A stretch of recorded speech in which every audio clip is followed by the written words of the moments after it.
قبر کے عذاب کے بارے میں بتائیے گا. جیسے کہ کہا جاتا ہے، بتایا جاتا ہے کہ جیسے ہی آپ کی روح جو ہے وہ نکلتی ہے، اس کے بعد سے آپ سب دیکھ رہے ہوتے ہو، لوگ رو رہے ہیں، یہ سارا ہے، پھر قبر میں جاتے ہو، سوال جواب، اور پھر عذاب شروع ہو جاتا ہے. اس کے اوپر بھی اختلاف ہے کہ نہیں قبر کا عذاب ہے ہی نہیں ہے، کہیں پہ ذکر ہی نہیں. اختلاف یہ ماڈرن دور میں چند ایک لوگوں نے یہ بات کی ہے.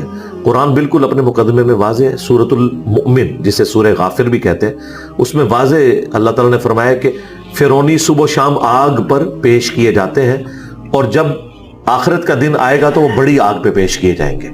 تو اس وقت تو آخرت نہیں آئی ہے، تو وہ کون سی آگ پہ پیش ہو رہے ہیں؟ وہ برزخ والا معاملہ ہے، یعنی دنیا سے لے کر آخرت کے دن تک. وَمِن وَرَائِهِمْ بَرْزَخٌ إِلَى يَوْمِ يُبْعَثُونَ. ان کے مرنے سے لے کر قیامت کے دن اٹھائے جانے تک برزخ ان سین بیریئر ہے.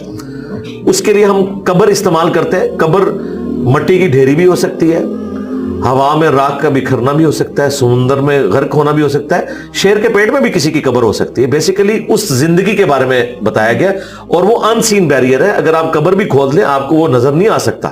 وہ اس فزیکل ورلڈ کی چیز نہیں ہے. ہاں، یہ ذہن میں رکھیے گا. وہ ایک ان سین بیریئر ہے جس کو ہم آبزرو نہیں کر سکتے. اس کے اوپر ایمان رکھتے ہیں اور یہ سب کچھ ہوتا ہے.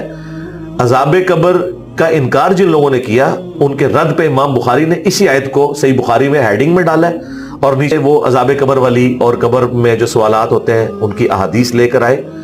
اور مقدمہ تو ان کا قرآن سے ختم ہو جاتا ہے. ان کا مقدمہ یہ تھا کہ جب تک آخرت قائم نہیں ہوگی، حساب و کتاب نہیں ہوگا، تو اللہ تعالیٰ اگر عذاب دے کسی کو تو اس کی صفت عدل چیلنج ہو جائے گی کہ ابھی تو نیکیاں اور بدیاں تولی نہیں گئی ہیں، تو پہلے کیسے عذاب ہو رہا ہے. یہ بیسیکلی ان کی جو ڈاکٹرین ہے وہ اس پہ کھڑی ہے. تو میں نے توڑ دی تھی کہ قرآن میں تو کئی جگہ آیا ہے کہ جب گنہگاروں کی موت کا وقت آتا ہے تو فرشتے ان کے منہ اور پیٹھوں کے اوپر ہتھوڑے مارتے ہیں. تو تمہاری ڈاکٹرین میں مانوں تو موت کے وقت ایک فاسق شخص کو پٹائی تو نہیں کرنی چاہیے، کیونکہ آخرت کا دن تو نہیں آیا. وہ عذاب کیوں آ رہا ہے اس کے اوپر؟ بالکل صحیح. اس طریقے سے دنیا میں بھی سورہ سجدہ میں آئے کہ ہم دنیا کی زندگی میں بھی لوگوں کو عذاب دیں گے تاکہ وہ آخرت اورینٹڈ ہو جائیں، اللہ کی طرف پلٹ آئیں. تو عذاب کی 4 قسطیں ہیں دنیا کی زندگی میں، موت کے وقت، قبر میں، قبر سے مراد ہے مرنے سے لے کر قیامت کے دن تک، وہ کسی بھی فارم میں ہو سکتی ہے، اور الٹیمیٹ آخری قسط جو ہے وہ آنی ہے قیامت کے دن. اللہ تعالیٰ ہمیں ان تمام عذابات سے محفوظ رکھے. آمین آمین. یہ بتائیے گا جن لوگوں کے مرنے کے بعد لوگ ان کو قرآن پاک پڑھ کے جو ہے وہ بچتے ہیں، ان کے لیے نیک اعمال کرتے ہیں، صدقہ کرتے ہیں، اس کا فائدہ جا رہا ہوتا ہے؟ صدقہ خیرات کا تو فائدہ جاتا ہے. سب سے بڑھ کر جو چیز ہو سکتی ہے وہ دعا ہے. قرآن میں اللہ تعالیٰ نے اہل ایمان کی نشانی بتائی ہے، ربنا اغفر لنا ولاخواننا الذین سبقونا بالایمان. اہل ایمان وہ ہیں جو اپنے سے پہلے لوگ دنیا سے جا چکے، ان کے لیے دعائیں مغفرت کرتے ہیں. اور یہ اللہ نے کیسا بندوبست کیا ہے کہ بخاری مسلم میں حدیث ہے کہ ایک مسلمان کے دوسرے مسلمان پہ 5 حق ہیں. ان میں سے ایک یہ ہے کہ جب وہ مر جائے اس کا جنازہ پڑھے، اور جنازے میں ہم مغفرت کی دعا کرتے ہیں، یہ اسے نفع پہنچانا ہے. پھر مسلم شریف میں حدیث ہے جس کے جنازے میں 40 ایسے لوگ شریک ہوں جو شرک نہ کرتے ہوں، اللہ تعالیٰ ان کی شفاعت اس شخص کے حق میں قبول کر لے گا.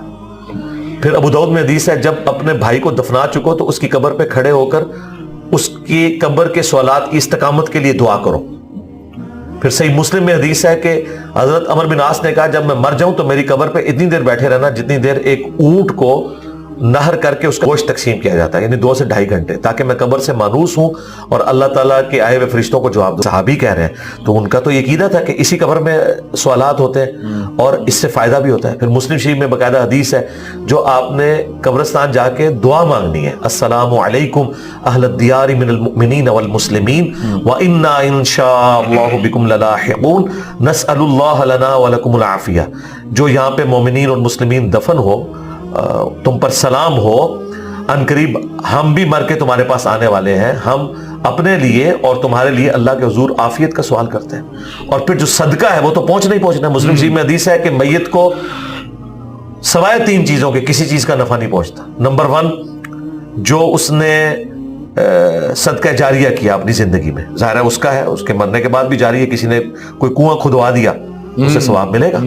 اسی طریقے سے دوسرا علم کی بات، جس طرح امام بخاری امام مسلم نے کتابیں لکھی ہیں ان کو آج تک ثواب مل رہا ہے. تیسرا نیک اولاد، وہ خود صدقہ جاری ہے، اس کی دعائیں، اس کے اعمال کا آٹومیٹکلی ثواب ماں باپ کو پہنچتا ہے. وہ ماں باپ کی انویسٹمنٹ ہے، ماں باپ زندہ ہو یا مردہ ان کو ثواب ملنا ہی ملنا ہے. بخاری میں سنن نسائی میں حدیث ہے، ایک صحابی سعد ابن عبادہ کہتے ہیں کہ میں سفر پہ تھا، میری والدہ فوت ہو گئی تو میں نے نبی علیہ السلام سے واپسی پہ پوچھا کہ یا رسول اللہ میری والدہ فوت ہوگی، کیا میں ان کی طرف سے اگر صدقہ کروں تو انہیں ثواب ملے گا؟ تو نبی علیہ السلام فرمایا ہاں ملے گا۔ تو انہوں نے ایک کنواں کھدوایا، اس کنویں کا نام ہی پڑ گیا ام سعد کا کنواں۔